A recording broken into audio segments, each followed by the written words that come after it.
All right, class dismissed. Go forth and conquer the world with your newfound knowledge. And remember, it's not just about what you learn, it's about how you use it. Knowledge is power, and you now wield the power of the dollar. Now go out there and make it count. Who wrote this? Hello, my fellow history nerds, and welcome back to Crash Course Geography, the study of everything that goes bump in the night. I'm here with a special treat. This episode was made possible thanks to a platform that lets you explore and understand the world around you through interactive geography lessons. Today, we're going to talk about how the US dollar became the world's main currency and why it matters. As you probably know, when you head to the grocery store, you pay for things with the US dollar. But it might feel weird to realize that people outside of the United States use it too.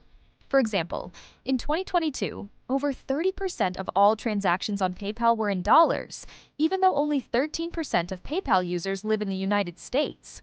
On top of that, in 2023, approximately 60% of foreign exchange transactions involved the US dollar, meaning that most of the time when two countries trade something, they use dollars. But why do so many countries use the US dollar? Well, that's what we're going to explore today. In 1944, at the end of World War II, some of the leaders of countries that had fought in the war met together at a conference in Bretton Woods, New Hampshire, to figure out how to stabilize international trade. The thing was, when the war started, most countries had stopped trading with each other because, there was a war going on. And as a result, lots of countries ran out of money to buy stuff from each other. If they couldn't get their hands on cash, then they couldn't purchase raw materials like oil or finished products like shoes.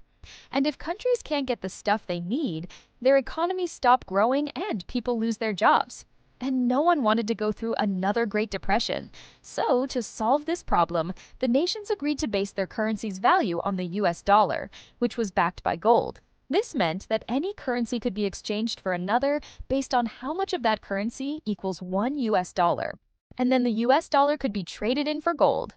This way, each country's currency stayed relatively stable because it was tethered to the US dollar and the US dollar was tethered to gold.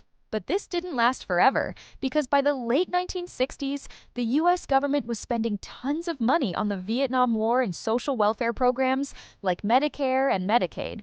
All of those costs required the government to print a lot of money, but there wasn't enough gold to back up all those bills. In 1971, President Richard Nixon announced that the US dollar would no longer be convertible to gold. Instead, the value of the dollar would be decided by supply and demand. Basically, the US dollar became what's called a fiat currency, which means that its value is based on people's faith in the government that issued it rather than on a commodity like gold. So, despite not being backed by gold anymore, the US dollar kept its value and became the global currency. One reason for this is because in the early 1970s, the US was the largest economy in the world and had been since World War II.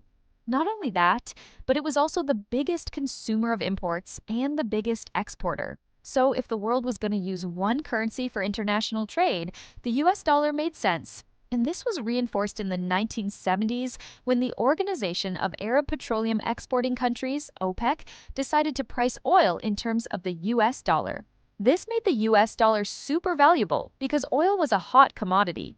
But even after the US dollar lost some of its value due to inflation in the 80s and 90s, it still remained the dominant currency. Now, this is all great for the US because it means that whenever governments and businesses around the world need to buy something from the US, they first have to acquire dollars. And this gives the US more power because having more dollars than someone else means you can affect more change. For example, if the US doesn't like how a certain country is behaving, it can threaten to cut them off from the dollar system. And in the past, the US has weaponized the dollar to impose sanctions on countries like Iran, Venezuela, and North Korea. Sanctions are basically when the US stops doing business with a country. And that means no trading, no importing, no exporting, and no access to the global banking system, which can cripple a country's economy.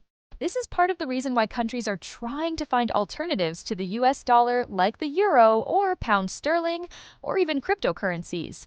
But even if other countries don't like that the US wields so much power, the dollar's not going anywhere anytime soon.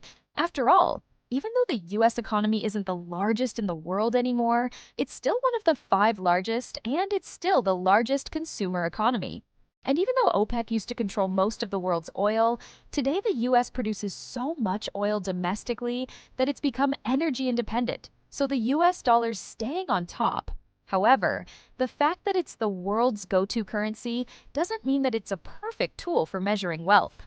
Like, the purchasing power of the dollar has dropped significantly since 1971, especially compared to currencies like the euro and pound sterling, which are tied to larger economic blocs.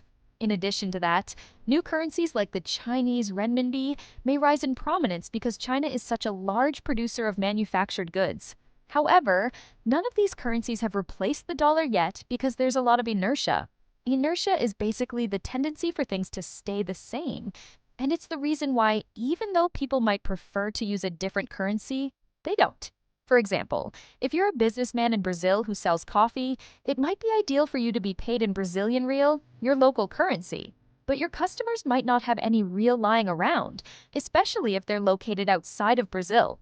They're much more likely to have US dollars because the US is the biggest economy in the world, and it buys a lot of stuff from other countries. So you might as well stock up on dollars.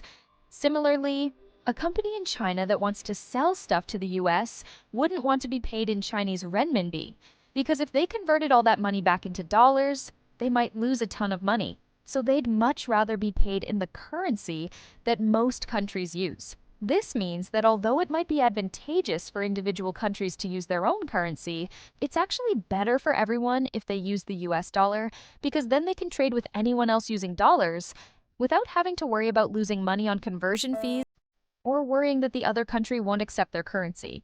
So unless another currency comes along that makes the US dollar look like chump change, the world will continue to use the almighty dollar as long as the US is willing to print it.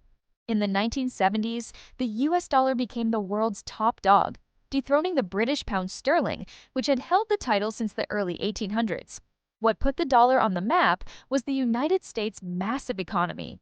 And even though other currencies exist, nothing's dethroned the greenback yet. So whether you're trading oil, tech, or tourism, if you want to play on the global stage, you better have some dollars. And if you want to keep playing on the global stage, then you should subscribe to this channel. And if you want to help keep Crash Course free for everyone forever, you can join our community on a crowdfunding platform. Thank you to all of our patrons, and thank you to the National Endowment for the Humanities for supporting this episode.